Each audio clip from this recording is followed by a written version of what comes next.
Something was moving through the garage, disturbing the water pooled on surfaces, making it run and splash. She heard footsteps, or something that could be footsteps, could be water, falling in staccato bursts, coming from the direction of the stairwell she'd been heading toward. "Fuck this," she said, louder than necessary, and started back to her car. She'd piss herself before she'd explore this fucking place any further. The gas station 2 blocks down would still be open, fluorescent bright and safe and full of energy drinks and lottery losers. She'd go there. But when she reached her car and grabbed the door handle, it wouldn't open.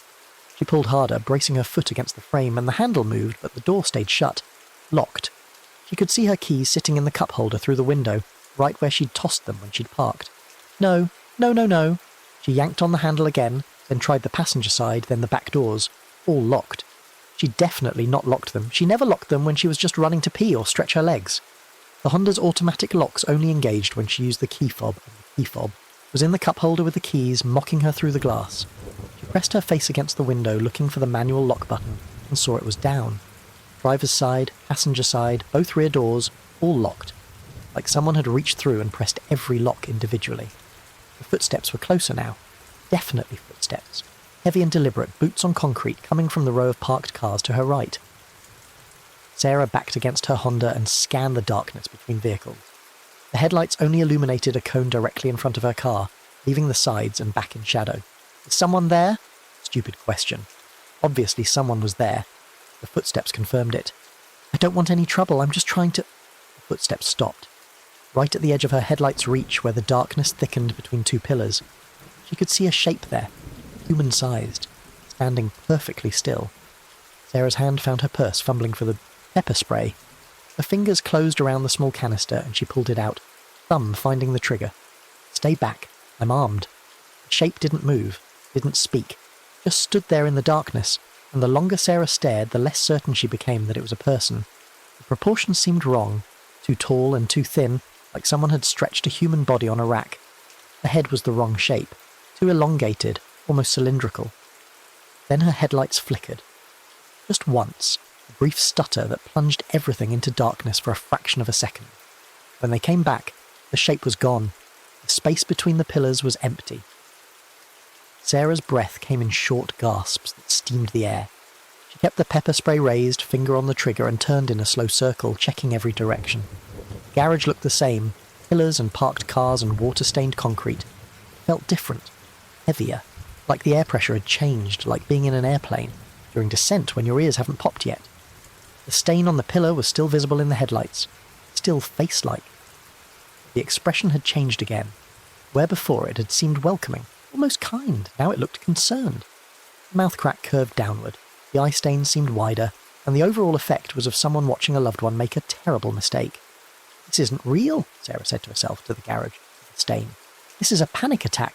This is exhaustion and stress and too much coffee and not enough sleep, and I need to calm the fuck down." But her body wasn't listening to rational explanations. Her body knew predator from prey, knew threat from safety, and right now every nerve was screaming that this place wanted something from her, and wouldn't let her leave until it got what it came for. She walked back to the pillar, not because she wanted to, but because it felt like the only direction available, like all other paths had closed, and this was the one that remained. Concrete pulled at her, gravity tilting slightly, encouraging her steps. The puddle had grown. What had been 3 feet wide was now 6, spreading across the garage floor in a perfect circle, despite the slight incline that should have made it run downhill. Sarah stopped at its edge and looked down. Her reflection knelt in the water, hands still clasped, but now its mouth was moving. She couldn't hear what it was saying, but she could read the lips, could see them forming words over and over in a desperate loop. "Please help me, please help me, please help me." Sarah stumbled backward and the reflection's mouth stopped moving. It looked up at her with an expression that was hers but worse. Hers with all hope bled out, hers with nothing left but the mechanical repetition of begging. "Stop it," she said to her reflection, to the garage, whatever was doing this. I'm not going to..." A sound cut through her words, distant but clear. A child crying. It came from deeper in the garage, from the ramps that led down to lower levels. Not a scream, not panic, just the steady, miserable crying of a child who'd been crying so long they'd forgotten why they started. The sound echoed and multiplied, creating the illusion of multiple children, all sobbing in harmony. Every instinct told Sarah to ignore it, to stay by her car, by the light, by something familiar. This was a trick. Had to be. There were no children in this garage at 3 a.m. There couldn't be. What if there were?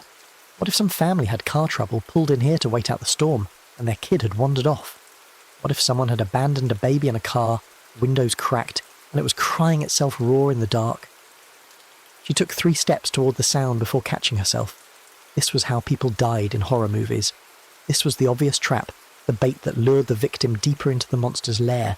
She should get back in her... The keys were locked inside. She couldn't get back in her car. That path was closed. The crying continued, steady and heartbreaking. Sarah clutched the pepper spray tighter and started walking.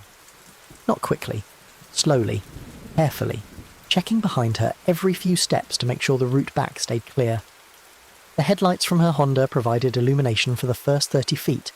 Then she was into the deeper parts of the garage where the overhead fluorescents had burned out or been broken, where shadow pooled thick as oil. She pulled out her phone and activated the flashlight. The beam was bright but narrow, turning the garage into a tunnel of light surrounded by pressing darkness. She swept it back and forth, checking corners, checking between parked cars, checking for the source of the crying. The sound led her to the down ramp. The concrete spiraled into absolute darkness, no lights at all visible below. The crying echoed up from those depths, clearer now, and she could hear words between the sobs. "Mama, mama, mama, want mama." "Hello?" Sarah called down the ramp. "Is someone down there? Are you hurt?" The crying stopped instantly. Silence rushed in to fill the void it left, so complete that Sarah could hear her own heartbeat thudding in her ears. She waited, listening, but nothing came back. No answer, no more crying. Just the distant drip of water and the hum of her car's engine still running one level up. She should go back. This was insane. She should go back, break her own window with a rock or something, get her keys and leave. Call the police from outside if she was really worried about a child. Let them search. But she was already descending the ramp, feet moving without consulting her brain, flashlight beam bouncing with each step. The air grew colder as she went down, the concrete walls pressing close on either side. Water ran in channels along the ramp's edges, flowing upward in defiance of gravity, gathering in pools that reflected her flashlight beam like eyes. The second level was darker than the third. Only one fluorescent tube still functioned, buzzing erratically at the far end, throwing seizure-inducing flickers of light across rows of cars.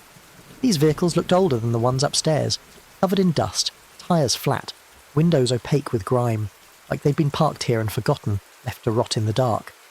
"Hello?" Sarah called again. Her voice didn't echo right here. It died quickly, absorbed by something that shouldn't have been there. "Is anyone?" A handprint appeared on the window of the nearest car, small, child-sized. It pressed against the glass from the inside, fingers splayed wide, and began to slide down slowly, leaving smeared tracks. Sarah aimed her flashlight at the car. It was a Volvo station wagon, brown paint dulled by years of dust. The handprint was on the rear passenger window, clearly visible, and as she watched, a second handprint joined it. Then a third, all small, all pressing from inside the car. She moved closer, some horrible fascination overriding her fear. The windows were too dirty to see through clearly, but shapes moved behind the glass. Multiple shapes, small and restless, pressing against the windows, making more handprints, and she realised with a lurching sickness that the car was full of them. Full of children, or things shaped like children. One pressed its face against the window, features squashed and distorted by the pressure, mouth open, and it was crying silently now, tears running down cheeks she could barely see through the filthy glass. The face held there for a moment, then pulled back, and another took its place, and another. An endless parade of crying faces, each one pressing close, each one begging for recognition. Sarah backed away, and her heel caught something. She went down hard, tailbone impacting concrete, pain shooting up her spine. The flashlight flew from her hand and clattered away, beams spinning across the ceiling before settling pointed at nothing useful. In the dark, she heard car doors opening. Not all at once, one at a time, slow and deliberate, rusty hinges screaming, the Volvo's rear door, then the sedan next to it, then the pickup truck across the aisle, one after another, doors swinging wide, and with each opening came the sound of small feet hitting concrete. Sarah scrambled for her flashlight, fingers scraping across gritty cement, finding nothing but water and dirt. The footsteps multiplied, light and quick, surrounding her in the darkness. She could smell them now, wet earth and mildew and something sweeter, like fruit left too long in a hot car. Her hand found the flashlight's ridged handle. She grabbed it and swung the beam around wildly, catching glimpses. A small figure darting between cars, another crouched on top of a hood, a third standing perfectly still beside a pillar. They were children, or had been once, but wrong in ways her brain refused to process. Proportions skewed, movements too fluid, eyes reflected the flashlight beam in colours that didn't belong in human faces. "Stay away from me!" Sarah's voice cracked into a scream. She pulled herself to her feet, back against the Volvo, and swept the flashlight beam in wide arcs. The figures retreated from the light but didn't leave. They waited at the edges of illumination, patient, and she could hear them breathing, or something like breathing, a wet rhythmic sound that came from too many mouths at once. One stepped into the light. A girl, maybe 7 years old, wearing a dress that might have been blue once but was now grey with mould. Her hair hung in wet ropes around her face, and when she opened her mouth to speak, water poured out instead of words. It ran down her chin, soaked her dress, pooled at her feet, and still she kept speaking, kept trying to form words with a mouth that only produced flood. Sarah ran. She didn't think about it, didn't plan a route, just turned and sprinted for the up-ramp. The flashlight beam jerked and jumped, making the garage strobe with movement. Behind her the footsteps followed, dozens of them, pitter-pattering in pursuit like rain on pavement. The ramp seemed longer going up than it had coming down. Her lungs burned, legs screaming protest. She kept running, kept climbing, because stopping meant... what? She didn't want to think about what stopping meant. She emerged onto the third level, and the fluorescent light seemed blindingly bright after the darkness below. Her car waited where she'd left it, headlights still on, engine still running somehow even though she'd definitely turned it off, definitely taken the keys. The keys were in the ignition. Sarah skidded to a stop beside the driver's door. The keys hung from the ignition, exactly where they should be if she'd left the car running, except she hadn't left the car running. She'd turned it off. She remembered the tick-tick-tick of the cooling engine, remembered sitting in silence with her hands on the wheel. But the engine was running now and the keys were available and the door was unlocked when she grabbed the handle. She yanked it open and threw herself inside, punching the lock button as soon as she cleared the threshold. All 4 locks engaged with satisfying clunks. Through the rear window she could see the top of the down ramp. The child things were emerging one by one, climbing into the light. They moved slowly now, no longer pursuing, just watching, waiting. Sarah slammed the car into reverse and stamped on the gas. The Honda shot backward, tyres squealing, and she barely cranked the wheel in time to avoid smashing into a pillar. She threw it into drive and aimed for the exit ramp, the one that would take her up and out, back to the street, back to reality. But when she reached where the exit should have been, she found only a wall. Solid concrete, water-stained and ancient-looking, blocking the passage completely, like the exit ramp had never existed, like the garage had closed that door. No, Sarah pounded the steering wheel. No, there was a ramp here, I drove up it, I know I did. She reversed and tried again, thinking maybe she'd gotten turned around. Maybe she was looking at the down ramp by mistake. But no, there was the down ramp still visible, the child thing still standing at its top. Where the up ramp should have been, only wall. The car's headlights illuminated the pillar with the face stain. It looked different again. Sad now. Deeply, inconsolably sad. The kind of expression you'd see on a parent watching their child make the same mistakes they'd made, knowing there was nothing they could say to change the outcome. Sarah put the car in park and rested her forehead against the steering wheel. Her breath came in hitching gasps that threatened to become sobs. She was trapped. The garage had her. It had closed around her like a fist, and now it was going to... what? What did it want? A tapping sound made her lift her head. One of the child things stood beside her window, knuckles rapping gently on the glass. Up close, in the light, she could see more details. This one was a boy, maybe 9, wearing striped pyjamas that were rotted and falling apart. His skin had a greyish tint, like meat starting to turn, and his eyes were clouded with cataracts or mould or both. He raised one hand and pointed at the pillar, then made a gesture, hands pressed together, fingertips touching, like prayer. He did it again, more insistent, pointing at the pillar and then making the prayer gesture. "I don't understand," Sarah said through the glass. "What do you want?" The boy's mouth moved, forming words she couldn't hear through the window. She cracked it open an inch, immediately regretting it as the smell poured in. Rot and standing water and old death. She could hear him now, his voice a wet whisper. "Ask it. You have to ask it. That's the rule. Ask the face or you can't leave. Ask the face or you stay like us. Ask the face. Ask. Ask. Ask it what?" The boy was already backing away, retreating into the cluster of other child things that had gathered around her car. They all pointed at the pillar now, all making the prayer gesture, mouths moving in unison. Ask, ask, ask, ask, ask. Sarah looked at the stain on the pillar, at the face that wasn't a face, that was just water damage and coincidence arranged into something her brain insisted on reading as human, as watching, as waiting. She turned off the engine. Silence rushed in, broken only by the omnipresent dripping and the wet whispers of the children surrounding her car. The keys felt heavy in her hand as she pulled them from the ignition. Real. Solid. Something to hold on to.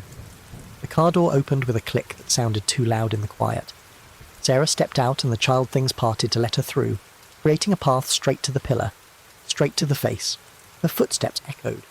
Each one sounded like a decision being made, irrevocable, binding. She could feel the weight of the moment pressing down, making the air thick and hard to breathe. This was a threshold. She understood that without knowing how she understood it.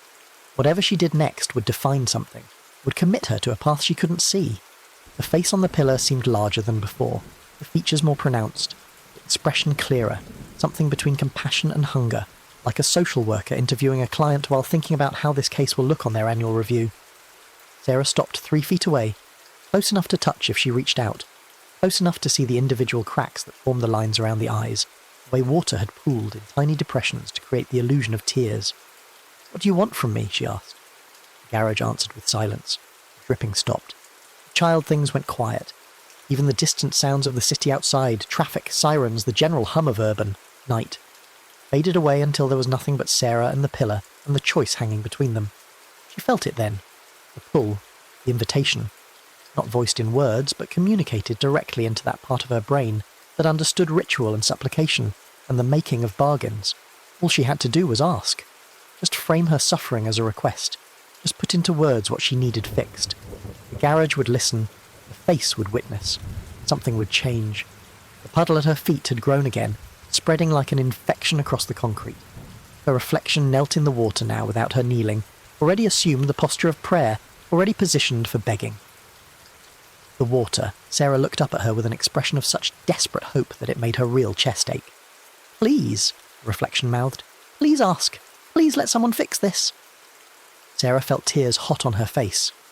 When had she started crying?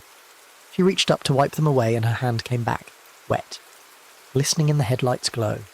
The tears fell from her fingers and landed in the puddle, and where they hit, the water rippled outward in perfect circles, and in those circles she saw images. Her father's hospital room, the machines breathing for him in his final days, the way he'd gripped her hand with what little strength remained, the words he'd tried to say but couldn't, pneumonia filling his lungs, drowning him from the inside, David's face when she told him about the miscarriage, the relief that had flashed across his features before he'd caught himself and rearranged them into sympathy, the way he'd said, "Maybe it's for the best," and how those 5 words had killed whatever remained between them. Her apartment's front door with the eviction notice taped to it. The landlord's handwriting, final warning in red marker, the capitals like screaming. Her mother's voice on the phone. "I can't keep bailing you out, Sarah. I can't keep watching you fail at everything you try." Her own face in the bathroom mirror at 4 a.m. last week, holding a bottle of sleeping pills, counting them, doing the math, wondering if 60 would be enough. All of it playing out in the puddle's ripples, her history of loss and fear and slowly accumulating damage, all leading to this moment in a parking garage with a face that might listen and might help and might be the only thing left that would. "I need!" The words stuck in her throat like fishhooks, barbed and painful. "I need it to stop hurting.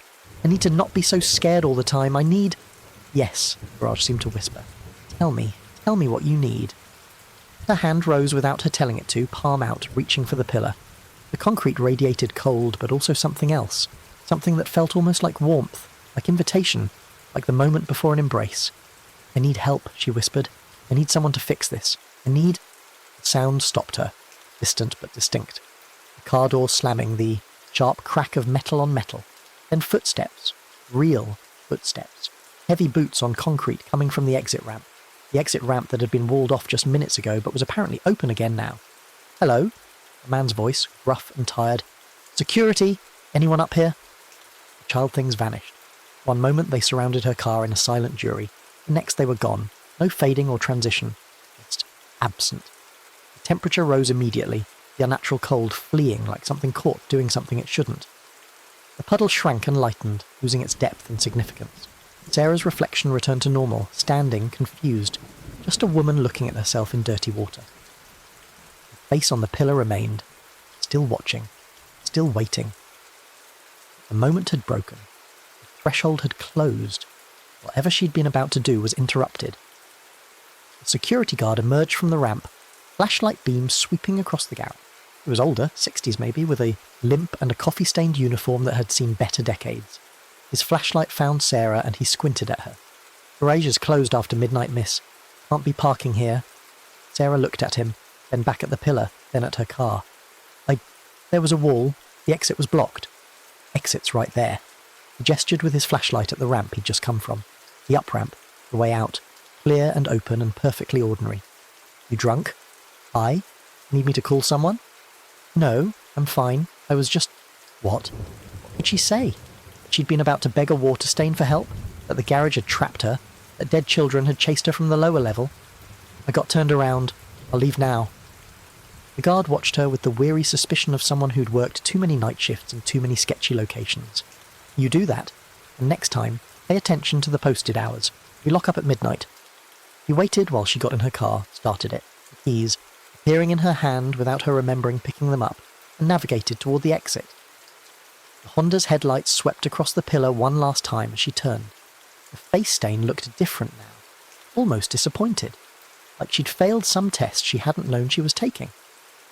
The security guard stood beside the pillar watching her go, and just before she lost sight of him in her rearview mirror, she saw him reach out and place his palm against the concrete.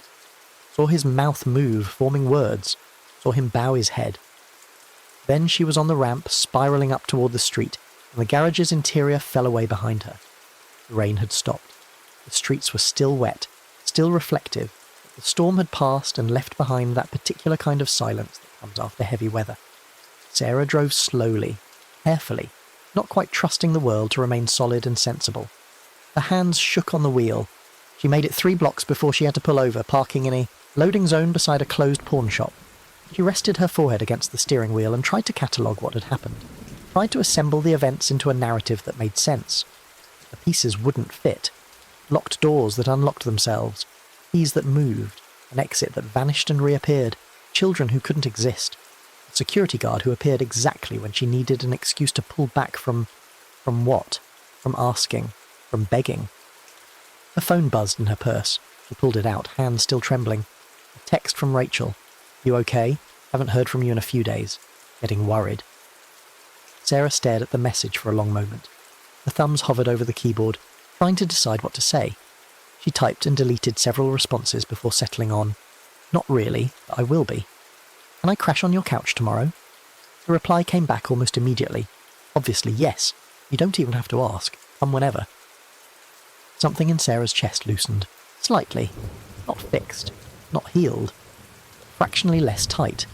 She had somewhere to go. Someone who'd help without demanding she humiliate herself first. It wasn't everything she needed, but it was something. And maybe something was enough to start with. She drove to Rachel's apartment building, parked in the visitor spot, and went upstairs. Rachel opened the door in pyjamas, took one look at Sarah's face, and pulled her into a hug without asking questions. They stayed like that for a long time, Sarah crying into her friend's shoulder, while Rachel's hand rubbed slow circles on her back. Whatever it is, Rachel said quietly, we'll figure it out. You don't have to do it alone. Sarah nodded, unable to speak past the tightness in her throat. They went inside and Rachel made tea and put on a mindless TV show, and let Sarah sit in silence until she was ready to talk. And when she did talk, she left out the garage, left out the children, left out the face on the pillar. Just told Rachel about the eviction, about the money, about feeling like she was drowning. You should have called sooner, Rachel said. I've got savings. I can loan you enough to get caught up on rent. I can't ask you to... You didn't ask. I'm offering. There's a difference. Rachel squeezed her hand. Let people help you, Sarah. You don't have to beg. Just let us help. They talked through the night, making plans, mapping out solutions to problems that had seemed insurmountable alone, but became manageable with 2 people working on them. By dawn, Sarah had a path forward. Not perfect, not easy, but possible. She slept on Rachel's couch and dreamed of water dripping in steady rhythm, counting down to something she couldn't name. 3 days passed. Sarah used Rachel's loan to pay her back rent, met with her landlord, worked out a payment plan for the rest, applied to 6 different jobs, got a call back from 2, started seeing a therapist Rachel recommended, someone who specialised in grief and trauma. Slowly, incrementally, her life began to feel less like a disaster and more like a situation she could navigate. She thought about the garage, the face, the moment when she'd been so close to asking, so close to putting her desperation into words that could be captured and kept. She wondered what would have happened if the security guard hadn't interrupted, whether the garage would have helped, whether she'd be better or worse for having made that bargain. On the 4th day, she drove past 5th Street on her way to a job interview. The parking garage entrance was visible from the intersection.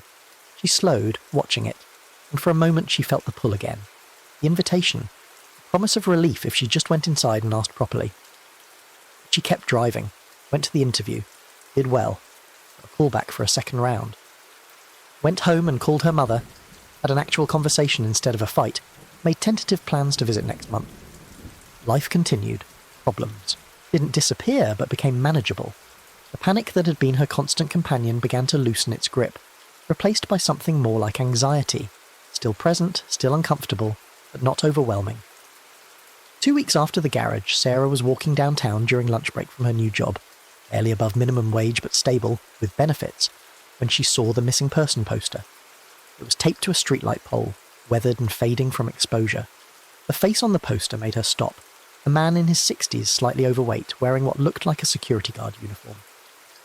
The headline read, "Missing since September the 12th," and the text below described him as a night shift security guard at various downtown locations who hadn't shown up for work and hadn't contacted his family.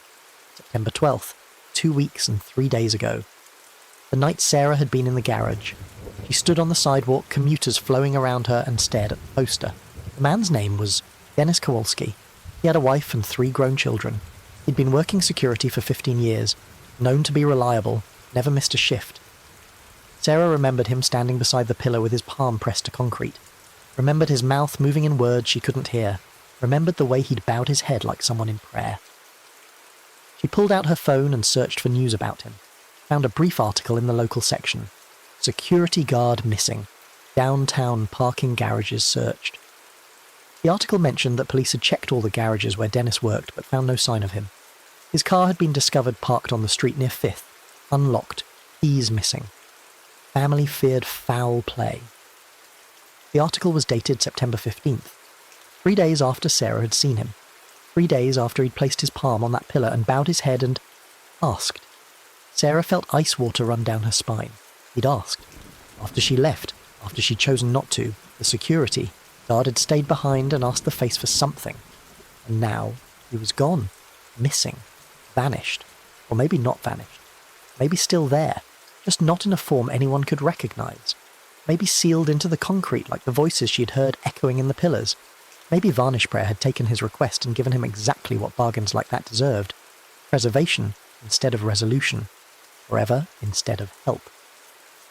She walked quickly back to her office, hands shaking, and tried to focus on work. But the poster haunted her.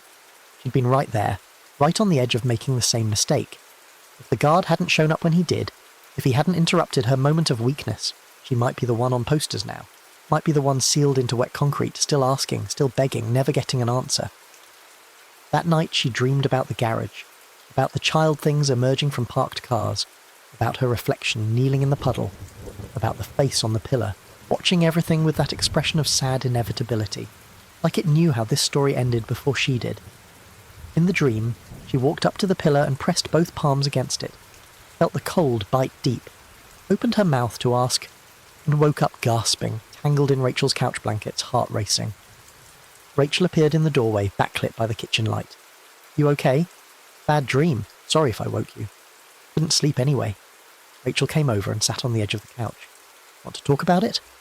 Sarah considered telling her everything. The garage, the children, the face, the guard. But what good would it do? Rachel would worry. Might think she was having a breakdown. Might insist she needed more help than weekly therapy could provide. "Just stress dreams," she said instead.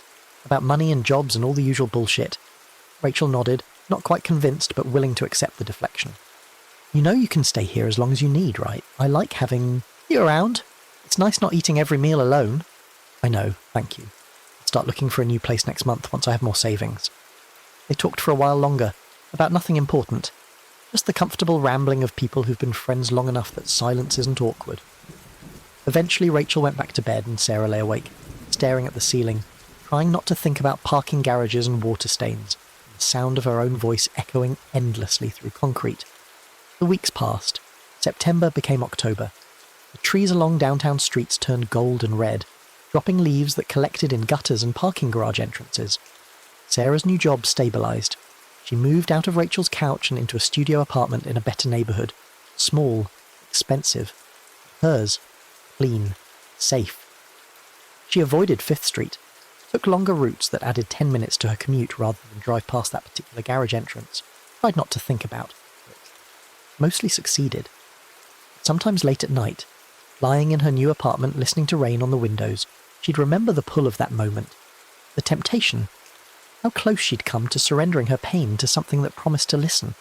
And she'd wonder about all the other people who'd felt that same pull, wondered how many had given in, wondered if their voices still echoed in the pillars, still pleaded for help that would never come. Halloween arrived. Rachel invited her to a party, costume required, good vibes mandatory. Sarah went as a ghost, ironically enough, wrapped in a white sheet with eye holes cut out. Drank too much wine, laughed at stupid jokes, felt almost normal. Walking home from the party, pleasantly buzzed, she took a wrong turn. The wine had dulled her sense of direction, and the costume limited her peripheral vision. She walked 3 blocks before realising she was heading the wrong way. She stopped on a corner to check her phone's GPS and looked up, to see where she was. 5th Street, right in front of the parking garage. The entrance was dark. The automated ticket booth screen was cracked, displaying nothing. A chain hung across the entrance with a sign, "Temporarily closed for maintenance." Sarah stared at it, the wine buzz evaporating like morning fog. The garage looked abandoned, empty. She could see lights inside, faint and flickering, deeper in the structure where no lights should be. She should walk away, should turn around and take the correct route home. Nothing good lived in that building, nothing that wanted to help her, only something that wanted to collect her suffering and preserve it forever. But her feet moved anyway, stepped over the chain, walked into the entrance. The smell hit her immediately, wet concrete, old oil, and that sweet rot smell she remembered from before. Her footsteps echoed, multiplying, making it sound like she had company even though she walked alone. The ticket booth was empty. The machine that dispensed tickets sat silent and dark. Cobwebs stretched across its corners, suggesting it hadn't worked in months despite the sign claiming temporary closure. Sarah climbed the ramp, not to the 3rd level where she'd parked before, all the way up, to the roof level, open to the sky. She needed air, needed to see something other than concrete and shadow. The roof was empty except for puddles and scattered debris. The city spread out around her, lights and life and normalcy just a few floors below this elevated platform where she stood alone under a cold October sky. Stars were visible despite the urban light pollution, rare for downtown. They looked distant and clean and completely indifferent to human suffering. She walked to the edge and looked down at the street, not far enough to be lethal if she jumped. 3 stories. She'd break bones, maybe a spine, probably survive. Enough to hurt, but not enough to finish the job. Story of her life, really. "I didn't ask," she said to the empty rooftop. "I didn't ask, and I'm okay. I'm figuring it out. I'm getting better." No answer came, just wind and distant traffic and the sound of water dripping somewhere behind her. So why do I feel like I should have? Why does it feel like I missed something? Like I turned down help I actually needed? Still nothing. The universe maintained its famous policy of non-response. Sarah laughed, bitter and sharp. This is so fucking stupid. Talking to myself on a parking garage roof at midnight. Very sane. Very healthy. She turned to leave and saw it. On the roof access structure, a small building housing the stairs and elevator, someone had spray-painted something. Recent, judging by how bright the paint still was. The words were large and dripping. "Varnish prayer, here's varnish prayer. Keeps don't ask unless you want to stay underneath." Someone else had added in different coloured spray paint. "My brother asked, haven't seen him in 3 months. Please come home, Marcus," and below. That, in smaller letters, "I asked on September 4th, I'm still here. Can anyone hear me? I asked on September 4th, I'm still here. Can anyone hear me?" The message repeated, getting smaller and more frantic, filling the entire wall with the same few lines over and over until the words became a legible scrawl at the bottom. Sarah backed away from the wall, heart hammering. September 4th. 8 days before she'd been here. Someone had come to this garage and asked for help and then, what? Posted graffiti about it? Or had they become part of the structure somehow, sealed into the building, using spray paint to scream for help in the only way remaining? She ran for the stairs, costume sheet flapping around her, and didn't stop running until she was back on the street, back under functional streetlights, back in the normal world where parking garages were just parking garages and water stains were just water stains. She pulled out her phone with shaking hands and searched.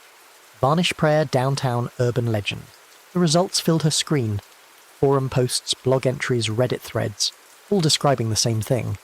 A face that appears in parking garages downtown, always on support pillars, always when you're alone and desperate.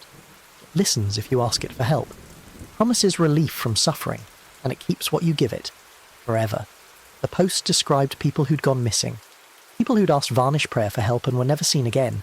Or people who were seen but wrong somehow, changed, moving through life like sleepwalkers going through the motions while some essential part of them remained trapped in concrete, still asking, still begging, never getting release. One post included photographs. Pillars from different garages around downtown, all showing similar stains, all arranged into something face-like. The poster had labelled them 5th Street, Varnish Prayer Prime, 3rd and Main, Lesser Varnish, Garage on 7th, New Growth, like it was spreading, like whatever lived in that concrete was colonising other structures, growing. Sarah closed the browser and called Rachel. Hey, what's up? Thought you'd still be at the party. I need to tell you something, about why I was such a mess a few weeks ago, about what happened the night I showed up at your place. Okay, you want to come over? Talk now? Now. I need to say it now before I lose my nerve. She told Rachel everything. The garage, the children, the face, the moment when she'd almost asked, the security guard who'd gone missing, the graffiti on the roof, all of it spilling out in a rush of words that probably sounded insane, but Sarah didn't care because she needed someone else to know, needed someone to witness what she'd experienced so it couldn't be dismissed as hallucination or breakdown. Rachel listened without interrupting. When Sarah finished, there was a long pause before she spoke. I believe you. You do? Cousin Alex, he worked downtown parking enforcement. About 6 years ago, he just disappeared. Left his car parked on 5th Street, keys in the ignition, just walked away from his whole life. Police never found him. His wife got him declared dead after 7 years. But before he vanished, he'd been talking about hearing voices in the parking structures. Said he kept hearing someone asking for help. Said it sounded like himself. Sarah felt cold spread through her chest. Did he ever mention Varnish Prayer?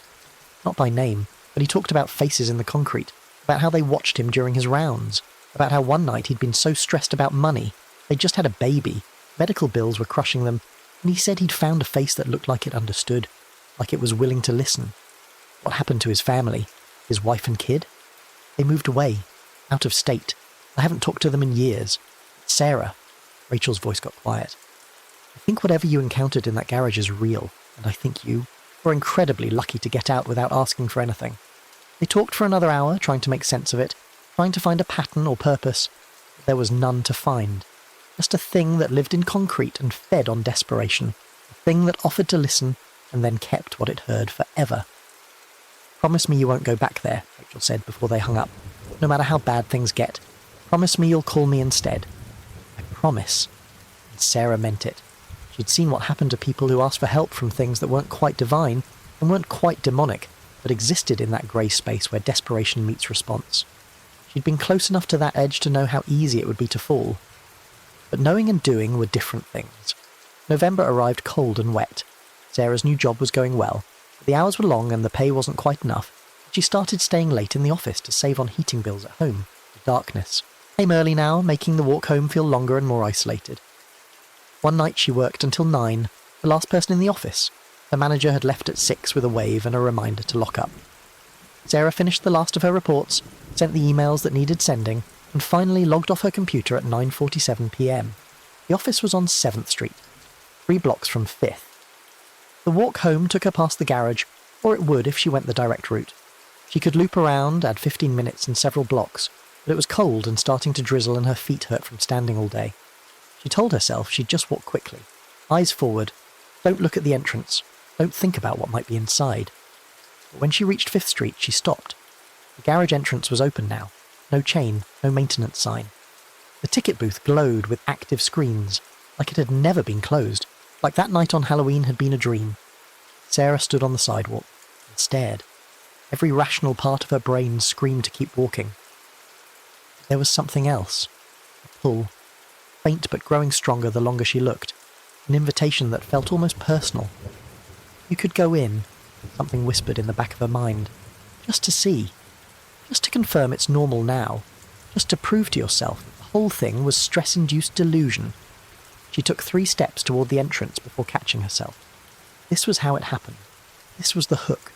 1 step became 2, became 10, became standing in front of that pillar with your palm on cold concrete, and words rising in your throat that you'd sworn you'd never speak. She turned and walked quickly in the opposite direction, taking the long route home, heart pounding the entire time. When she finally reached her apartment building, she looked back the way she'd come, and for just a moment thought she saw someone standing at the far end of the block, watching, waiting. When she blinked, they were gone. That night she dreamed about Dennis Kowalski, the missing security guard.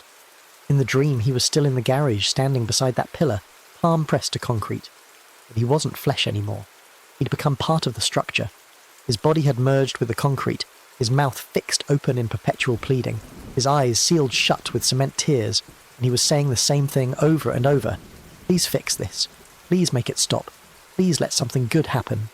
The words echoed through the garage's levels, bouncing off pillars and ceilings, multiplying until it sounded like 100 voices all begging in unison. And every voice was his, and every voice would be his forever, sealed into the building's bones, never getting an answer but never allowed to stop asking. Sarah woke up crying. She called her therapist the next morning, scheduled an emergency session, told her about the dreams, about the fixation on the parking garage, about the sense that something was calling to her. Didn't mention the supernatural elements, just framed it as anxiety about a place where she'd had a panic attack. The therapist listened and suggested this was a manifestation of her fear of asking for help, that the garage represented the scary vulnerability of admitting she couldn't handle everything alone, that avoiding it was avoidance of the deeper issue. Sometimes we need to face the places that scare us, the therapist said.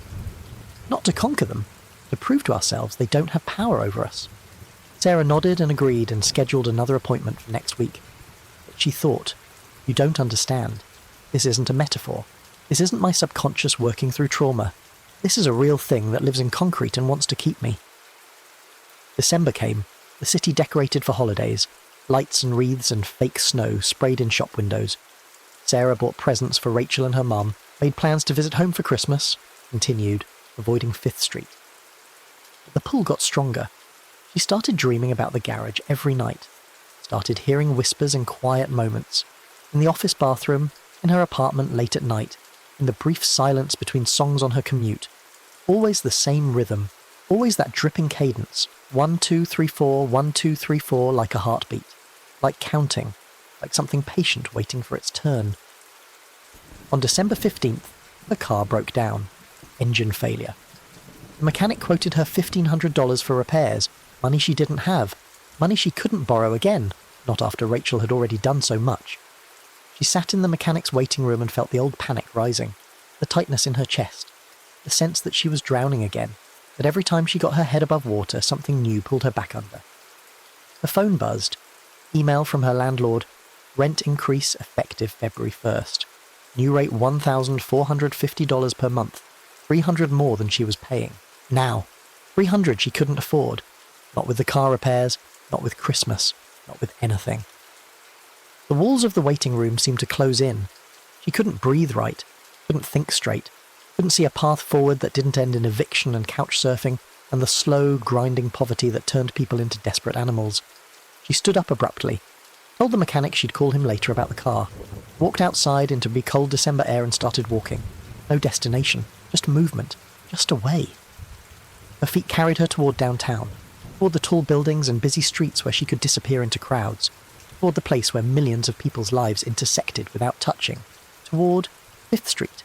She realized where she was going and tried to stop, tried to turn around, but her legs kept moving, drawn by invisible threads, pulled toward the garage entrance that waited 3 blocks ahead. Just once the whisper came. Just ask once. Just put it into words. Just let someone, something, anything, witness how much it hurts. Just ask for help just this once and maybe it will change, maybe it will shift, maybe the universe will adjust and things will get easier. They have to get easier. They can't stay this hard forever, can they? The entrance was open. Always open now, or so it seemed. Waiting. The ticket booth screen displayed cheerful instructions. Take ticket/rates posted inside. Like it was just a normal garage, like nothing had ever happened here. Sarah walked through the entrance. The smell enveloped her. Concrete and oil and that sweet rot. The temperature dropped. The dripping started its rhythm.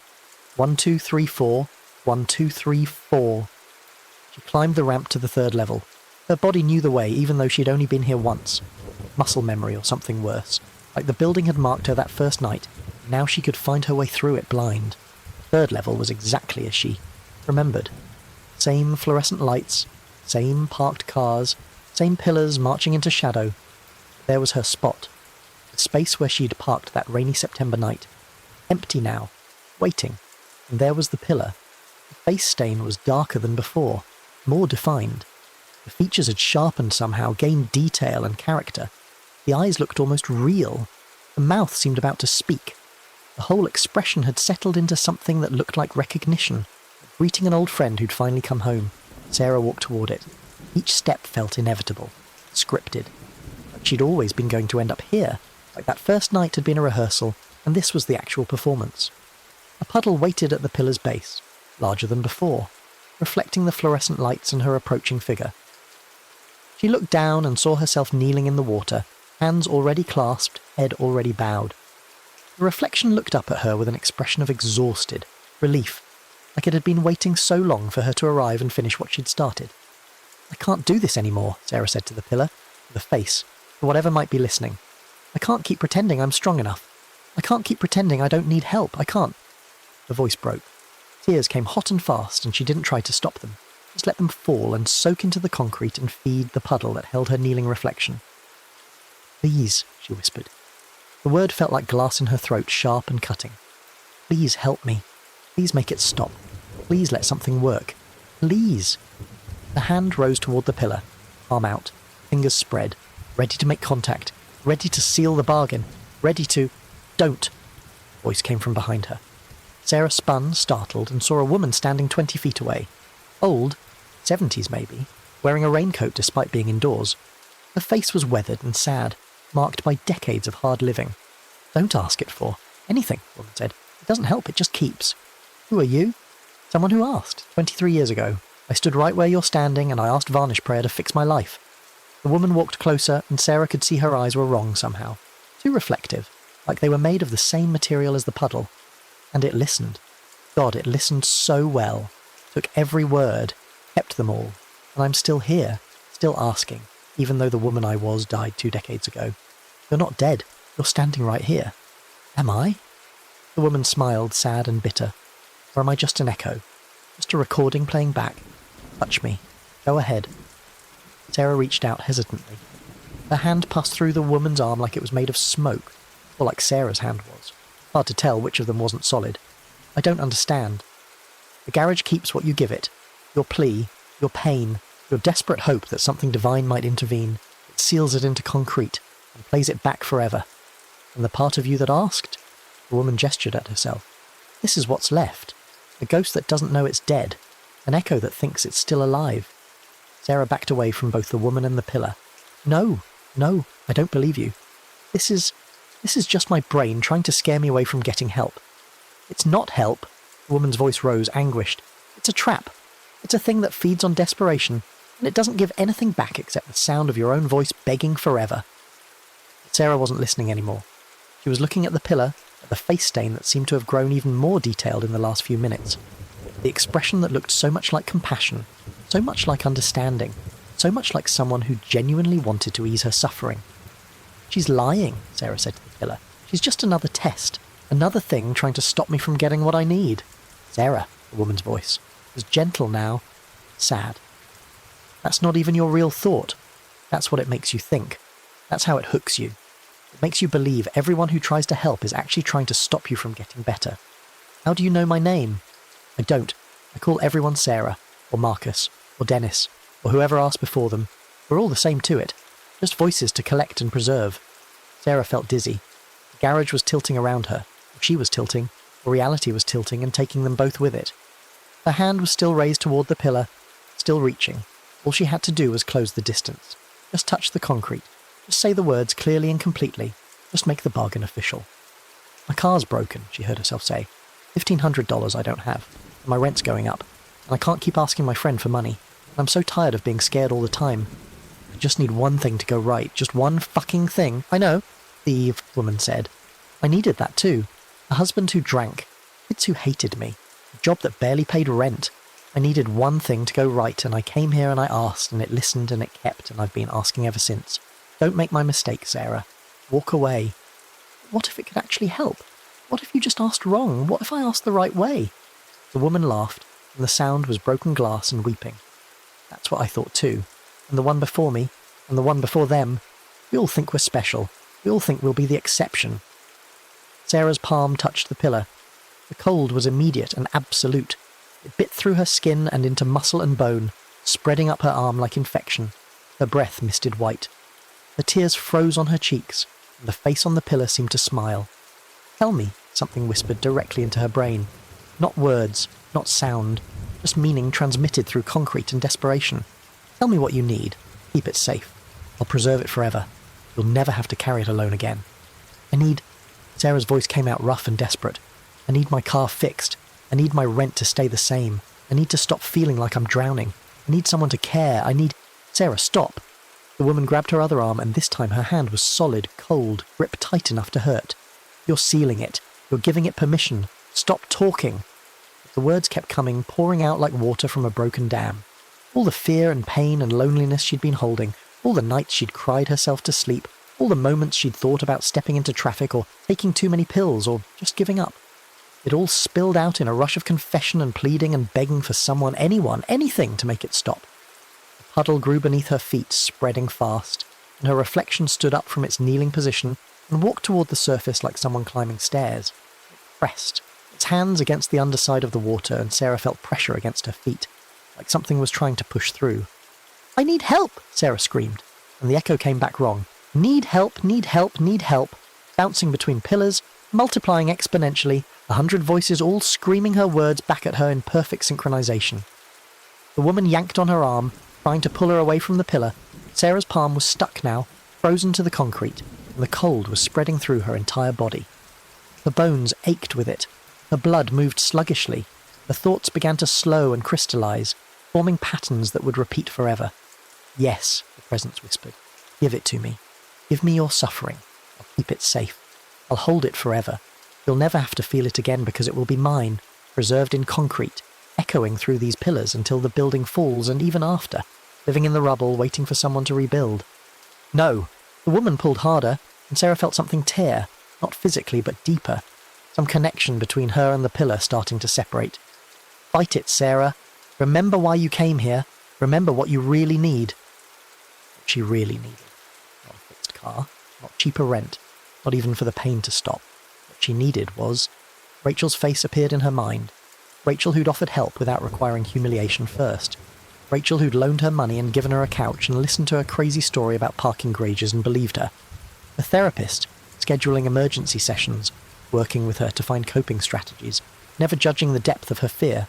Her mum, who she'd fought with, but who'd still said, "Come home for Christmas, we miss you," in her last email. A mechanic who'd offered a payment plan when she'd explained she couldn't afford the full amount up front. People, real people, who helped without requiring her soul as payment, who gave without, demanding she seal her suffering into concrete forever. I need, Sarah said through frozen lips, to accept help from people who actually care. I need to stop looking for magic solutions. I need to... She yanked her hand away from the pillar. The skin tore where it had frozen to the concrete, leaving blood behind, but she was free. She stumbled backward and the woman caught her, held her upright, and together they ran. Behind them, the garage screamed, not with sound, with absence of sound, with a silence so complete it had weight and fury. The puddle erupted upward, water climbing in defiance of gravity, forming shapes that reached for Sarah with desperate fingers. They ran for the exit ramp, feet pounding on concrete, and Sarah could hear the children emerging from parked cars behind them, could hear their wet footsteps in pursuit, could hear them chanting, "Ask! Ask! Ask! Ask! Ask!" The woman was fast despite her age, pulling Sarah along, navigating the garage's turns without hesitation. They spiraled down the exit ramp and burst out onto 5th Street into cold December night and immediate normalcy. Cars drove past. A couple walked by holding hands. A bus hissed to a stop at the corner. Reality continued its indifferent operation. Sarah collapsed against a streetlight pole, gasping for air, hand bleeding where she'd torn it free. The woman stood beside her, breathing hard, and slowly became less solid, more translucent, fading. "You made it out," the woman said, smiling. "First one I've seen manage it in 10 years. Wait, you're disappearing. How do I—" "You can't help me. I asked. I sealed the bargain. All that's left is echo and repetition." The woman's form flickered like a failing light. "But you didn't. You pulled away in time. So live, Sarah. Live and help others and never come back here. Never ask. Never bargain. Never give it permission to keep you." "What about the others? The security guard? Your cousin? All the people who asked?" "They're here. They're always here. Part of the structure now, but you can't save them. You can only make sure no one else joins them." The woman was barely visible now, just a suggestion of human shape in the streetlight glow. Tell people what lives here. Warn them. Make sure they know that Varnish Prayer doesn't answer prayers. It seals them into concrete so you can hear yourself asking forever. Then she was gone completely, dissipated into night air. Sarah sat on the curb, holding her bleeding hand, and stared at the garage entrance. She could still feel the pull, still hear the invitation in the dripping rhythm. She'd made her choice. She'd pulled away. She'd refused the bargain. Her phone buzzed. Text from Rachel. "You okay? Haven't heard from you today. Want to get dinner?" Sarah smiled despite the pain in her hand, despite the terror still coursing through her, despite everything. She typed back, "Yes, please. I need to tell you something, and I need your help with something." She paused, then added, "Not alone this time. Something bigger." They met at a diner 2 blocks from Rachel's place. Sarah showed up with her hand bandaged, having stopped at a pharmacy for first aid supplies. Rachel took one look at her and said, "Jesus, what happened?" They went back to the garage. Rachel's expression shifted to fear. "Sarah, you promised." "I know. I'm sorry. I fucked up, but I'm okay. I got out, and I need your help making sure other people don't make the same mistake." She told Rachel everything that had happened. The pull, the woman, the moment when she'd almost sealed the bargain completely, the way she'd torn herself free. "We need to warn people," Sarah said. "All those forum posts about Varnish Prayer, they're real. People need to know what that thing actually is, that it doesn't help. It just collects. How do we do that? Who would believe us? The people who are desperate enough to look, the ones searching for urban legends because they're hoping they're true, the ones who might actually go there looking for answers." Sarah pulled out her phone and opened a browser. "We start posting, everywhere. Reddit, forums, blog comments, wherever people talk about Varnish Prayer. We tell them the truth. Walk away, don't ask, don't bargain, accept help from people who care about you, not from things that live in concrete." They stayed in the diner until closing, creating accounts, posting warnings, documenting what Sarah had experienced. Not trying to convince skeptics, just trying to reach the people desperate enough to believe. The people standing where Sarah had stood, one moment away from asking for help from something that would keep them forever. The posts went up across a dozen sites. Simple, direct, urgent. I almost asked Varnish Prayer for help. If you're reading this, you're probably where I was. Desperate, scared, looking for any relief. Don't ask. It doesn't help. It keeps. It seals your pain into concrete and plays it back forever. You won't get answers. You'll just become part of the building. Walk away. Call a friend. See a therapist. Ask real people for real help. Don't give that thing permission to collect you. Some posts got deleted by moderators. Others got mocked by skeptics. But a few got replies from people who said thank you. I was planning to go there tonight. I was going to ask, but now I won't. And that was enough. Sarah never went back to 5th Street. Found new routes, longer paths, safer. She kept working, kept saving. Got the car fixed with a payment plan. Negotiated with her landlord about the rent increase. Made it work without asking for miracles. The dreams continued for a while. The dripping rhythm, faces in concrete, a whisper inviting her back. They faded over months, becoming less frequent, less vivid, until they were just occasional nightmares rather than constant hauntings. A year later, Sarah was doing okay. Not great, not perfect, but okay. She'd moved in with Rachel as roommates, splitting rent and bills and groceries. Had kept her job and gotten a small raise. Was going to therapy regularly and actually doing the homework assignments. Had visited her mum for both Christmas and Easter, and managed not to fight. She still thought about the garage sometimes, about how close she'd come, about Dennis Kowalski and all the others who'd asked and been kept. She wondered if they were still there, still pleading, voices echoing endlessly through pillars that no one else could hear. On the anniversary of the night she'd almost asked, Sarah went back to the diner where she and Rachel had posted the warnings. Rachel came with her. They ordered coffee and pie and talked about other things, work, dating prospects, a trip they were planning to the coast. But eventually the conversation circled back to that night. "Do you think we helped anyone?" Sarah asked. "With all those posts?" "I know we did. I still get messages sometimes from people thanking us, people who were going to go there and didn't because they read what you wrote. But there are still people asking, aren't there? Still people getting collected?" Rachel nodded slowly. "Probably. We can't save everyone. Some people will always choose the easy-looking path over the hard, real work of getting better. It's not easy, though. That's the trick. It looks like it'll be easy. Just ask and something divine will intervene. But it's actually the hardest thing. Giving up your pain means giving up yourself. Permanently." They sat in silence for a while, drinking coffee that had gone lukewarm. "I'm glad you got out," Rachel said finally. "I'm glad you chose people over that thing." "Me too." And Sarah meant it. Her life wasn't perfect. Money was still tight. Work was still stressful. She still had bad days where the panic tried to resurface. She had people, real people who helped without requiring her to seal her suffering into concrete. And that was enough. That had to be enough. Because the alternative, becoming an echo that repeated the same plea forever, part of the architecture, preserved but never helped, was worse than any temporary suffering could ever be. In the rain-slick garage on 5th Street, Varnish Prayer waited, patient and vast. The face on the pillar watched the entrance, ready to welcome whoever came next, ready to listen, ready to keep, and somewhere in the concrete, voices still echoed, "Please fix this, please make it stop. Please let something good happen, please help me, please, please, please forever." Never answered, never released, just preserved, like wet paint that never dries. The next story is about to begin, please relax and enjoy. Falling for 3 days straight, turning the world outside into a grey blur that seemed to have no beginning and no end.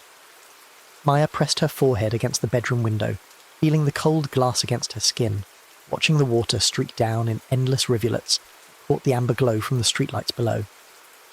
The apartment building groaned around her, old bones settling, pipes ticking, drains sighing, an occasional knock travelling through walls like a distant heartbeat. The air was cool, but damp in a way that made everything feel slightly closer, as if the walls were breathing moisture into the rooms, as if the building itself was exhaling condensation through every pore. She'd been awake for 37 hours now, maybe longer. Time had started to feel elastic, stretching and compressing in ways that made her doubt her own perception. The digital clock on her nightstand read 2:47 a.m. Maya had watched it read 2:47 a.m. what felt like hours ago. She wasn't sure if the clock was broken, or if her sense of duration had simply collapsed under the weight of sleeplessness. The insomnia had started after the funeral, 3 weeks ago, or was it 4? Her mother's face in the casket, waxy and wrong, makeup applied by strangers who'd never seen her smile, rouge on cheeks that had been hollowed by disease, lipstick in a shade her mother would never have chosen. Maya had stood there in her black dress, accepting condolences from relatives she barely knew, nodding at platitudes about peace and better places, and how she was in a better place now, all while the secret sat in her chest like a stone, cold and heavy and growing heavier with every sympathetic touch on her shoulder. She hadn't cried, everyone had noticed. Her Aunt Linda had squeezed her shoulder with fingers that dug in too hard and whispered that it was okay to let it out, that grief had no timeline, that her mother was watching over her now from heaven. Maya had smiled, tightly, a smile that felt like it might crack her face in half, and said nothing. Because how could she explain that the tears wouldn't come when they were dammed up behind something much heavier, much darker? How could she stand in a funeral home surrounded by flowers and grief and tell them that what she felt most strongly was relief? The pipes knocked again, 3 sharp raps that seemed to come from inside the walls themselves, from the bones of the building. Maya pushed away from the window and moved through the dark apartment, her feet bare on the cold hardwood. The floorboards creaked under her weight. Familiar sounds in familiar places, the geography of sound she'd learned over 6 months of living here. 3 steps from the bedroom door and the board by the bookshelf groaned. 5 more and the hallway floor made a sound like a sigh. The building was old, built in the 1920s when they'd cared about crown moulding and plaster walls and Art Deco details, but apparently not about soundproofing or proper plumbing or insulation. Every shower in every unit seemed to echo through the structure, a constant reminder that she wasn't alone even when she desperately wanted to be. She could hear Mrs. Chen above her running water at odd hours, The old woman seemed to shower at 3 in the morning most nights, the pipes singing as water travelled up to the 4th floor.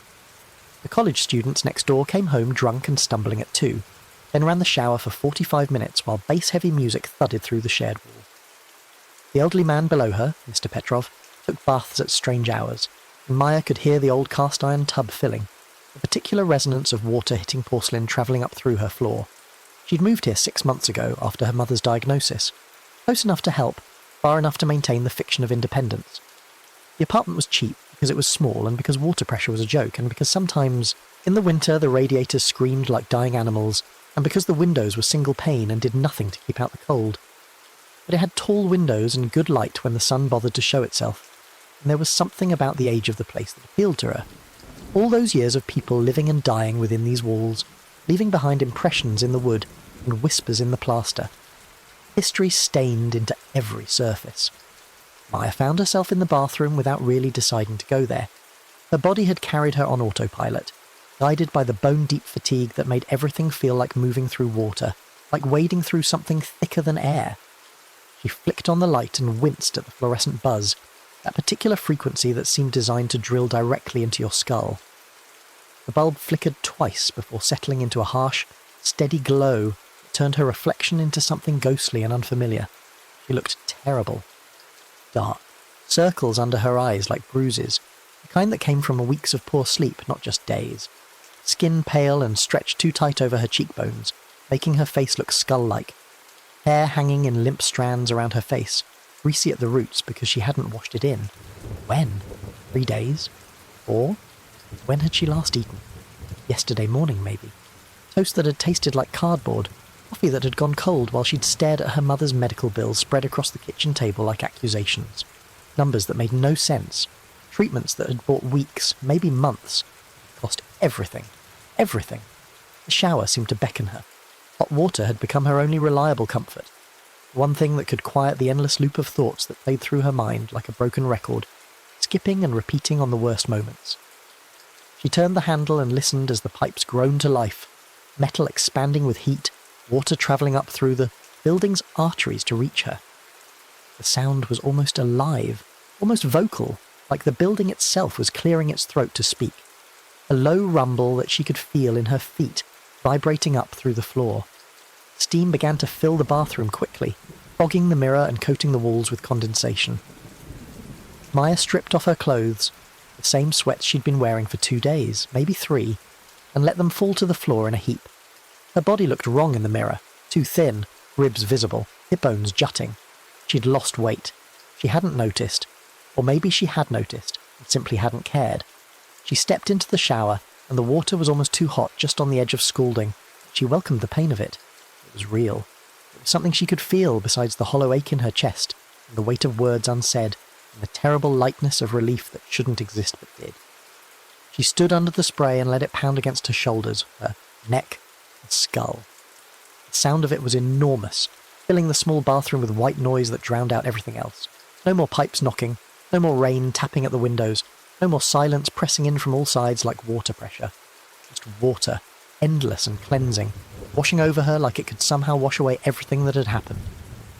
Maya closed her eyes and tipped her head back, opening her mouth slightly to let water run over her lips, into her mouth, down her throat.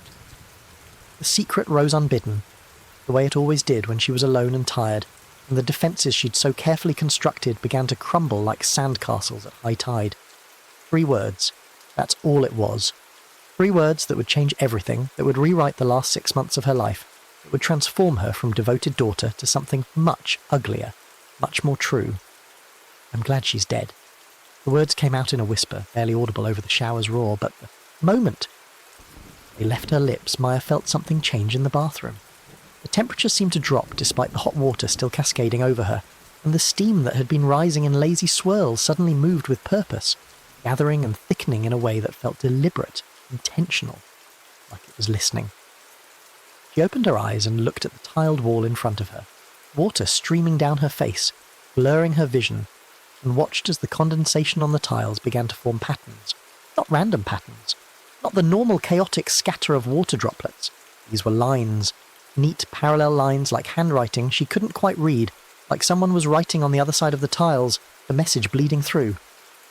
Maya wiped the water from her eyes with the back of her hand and looked again, her heart beginning to pound, a sick feeling growing in her stomach. The lines remained, growing clearer as more steam gathered. They looked almost like letters, almost like words, forming and dissolving and forming again in the condensation, like the tiles were trying to tell her something. She reached out to touch them with one trembling finger, and they broke apart under contact, but when she pulled her hand away they reformed in the same configuration, insistent. From somewhere below her, from the drain at her feet, came a sound that wasn't quite right. A gurgle. Yes, drains gurgled all the time. That was normal. That was plumbing. But this one landed too perfectly, too precisely, shaped itself into something that resembled a syllable. A wet sound that might have been a word if words could be made of water. Maya froze, water still cascading over her, hot enough to turn her skin pink, and held her breath. Her lungs burned, but she kept the air inside, listening. The drain made no sound. She breathed in slowly, deeply, drawing air into her lungs with a soft wheeze, and the drain answered with a small wet intake. A gulp that matched the timing of her. Inhale almost exactly. Not quite simultaneous, but close enough to be deliberate. Close enough to be mimicry. No, Maya said out loud, her voice shaking, breaking on the single syllable. She was tired. She was stressed. She was grieving in all the wrong ways, and her mind was playing tricks on her because she hadn't slept in days, and the guilt was eating her alive from the inside out, following her out like water-eroding stone. That's all this was. Fatigue-induced hallucination. Pattern recognition gone haywire. The human brain was designed to find patterns, to see faces in clouds and hear voices in white noise. This was just that. Nothing more.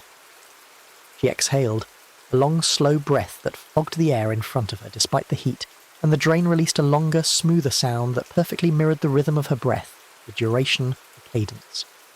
Maya looked down at her feet, the water spiralling down the drain in a tight, perfect circle. Too perfect. The water should be chaotic, disturbed by her movements, splashing and irregular and natural. But it was moving in a flawless spiral, mathematically precise, as if something beneath the surface was guiding it, drawing it down with an invisible finger, tracing the same circular path again and again. The bathroom suddenly felt much smaller. The steam pressed in from all sides, thick and cloying, heavy as wet wool, and Maya realized she couldn't see the door anymore through the fog. The mirror was completely obscured. The window, the ceiling, everything had vanished behind a white curtain that seemed to be growing denser by the second, closing in like walls moving inward. She should turn off the water. She should get out of the shower. Every rational part of her brain was screaming at her to move, to flee, to get away from the drain and the breathing sounds and the too-perfect spiral. But her hand wouldn't move toward the faucet. Instead, she stood transfixed, watching the water spiral down with that unnatural perfection, listening to it breathe in rhythm with her own lungs. Inhale, exhale, inhale, exhale, a duet of respiration. The old woman from 3B had warned her when Maya first moved in. Mrs. Kowalski, bent and ancient, with roomy eyes that had seen too much and a voice like dried leaves rustling in wind. She'd cornered Maya in the hallway on her second day here, before Maya had even finished unpacking, gripping her arm with surprising strength, fingers like bird claws digging into Maya's bicep, and whispered about the pipes, about not talking in the shower, about keeping secrets to yourself when the water was running. Old buildings remember, Mrs. Kowalski had said, her breath smelling of peppermint and decay, of tea and something medicinal. Old pipes carry more than water. You keep your mouth shut when you're alone with the drain, you hear me? Nothing good comes from confessing to Myrmecoil. Maya had smiled politely and extracted herself from the old woman's grip, written her off as senile, as lonely, as someone who'd lived alone for too long in this building full of sounds, and had started believing her own ghost stories. Old people did that sometimes, invented folklore to explain the creaks and groans of aging buildings. But now, standing in her shower with steam writing messages on the tiles and the drain matching her breathing and water spiralling with impossible perfection, Mrs. Kowalski's warning echoed in her mind with terrible clarity. Myrmecoil. The word felt heavy in her thoughts, tasted strange on her tongue, even unspoken. What kind of name was that? What kind of thing had a name like that? She looked at the chrome faucet, at the shower head curved above her like a question mark, and in its distorted reflection she saw the bathroom stretched and warped, made strange by the curvature of metal, the curved walls, the fogged mirror, the dense steam, and something else. A pale shape behind her, thin and elongated, impossibly tall, as if made from condensed fog given semi-solid form, a suggestion of a figure standing just behind her left shoulder. Maya spun around so fast she nearly lost her footing on the wet tile, her feet slipping, arms windmilling for balance. Nothing. The steam, and the shower curtain hanging limp, and the bathroom wall with its chipped paint and old grout. She was alone. Of course she was alone. She pressed her hand against her chest and felt her heart hammering beneath her ribs, rapid and frightened, a bird trying to escape a cage. When she turned back to face the showerhead, the thought rose again, unbidden, insistent. I'm glad she's dead. The secret she'd been carrying for weeks, the terrible truth she'd been trying to drown under activity and avoidance, and the small white pills the doctor had given her for sleep that she never took, because she was afraid of what she might say if her defences came down completely, if the barriers in her mind dissolved in chemical sleep. In the chrome faucet, the pale shape was closer now, more defined. She could almost make out features, a suggestion of a face, long and drawn, with dark hollows where eyes should be. It stood directly behind her shoulder, tall enough that its head nearly touched the ceiling, thin enough that it shouldn't be able to exist, like a person stretched on a rack, visible only in the curved reflection of metal, invisible when she turned to look directly. Maya's breathing came faster now, sharp and panicked, and the drain responded in kind, urgent little gulps and releases that formed a respiratory rhythm independent of plumbing logic, independent of physics. The shape in the chrome leaned closer, and Maya could see now that it wasn't made of steam at all, but something else, something that existed in the space between water vapour and actual substance, something that was there and not there simultaneously, occupying a liminal space that her eyes couldn't quite process. Its mouth, if it had a mouth, seemed to be open slightly, as if waiting, as if hungry. The secret pushed at her throat again, demanding release, clawing its way up from her chest where she'd kept it locked away. All those months of sitting by her mother's bedside in the hospital, holding her hand while she wasted away, flesh melting off bones like wax, listening to her laboured breathing and her rambling morphine-soaked confessions. The DNR her mother had refused to sign, insisting she wanted every measure taken, every possible treatment tried. The feeding tube that had kept her alive weeks past when she should have been allowed to slip away with dignity. The GoFundMe Maya had set up, the donations from strangers who'd been moved by her carefully worded story, the money that had poured in to pay for treatments that only prolonged suffering, bought weeks but at such terrible cost. And through it all, Maya had smiled and thanked the doctors, and adjusted her mother's pillows and crushed pills into applesauce and helped her. The bathroom when she could still walk, then cleaned her when she couldn't, all while thinking, just die. Please, just die. Let this be over. Let me have my life back. The steam wrote faster now, more insistent, the lines on the tiles forming and reforming in patterns that almost made sense. It looked almost like sentences if she could just focus her eyes properly. The pale shape in the chrome reflection was close enough now that Maya could feel it. A cold presence directly behind her, breathing when she breathed, listening with an attention so complete it felt like physical pressure against her spine, like hands pressing into her back. I wanted her to die, Maya whispered, the words falling from her lips before she could stop them, before she could cage them behind her teeth. I prayed for it. Every night. I wanted it to be over.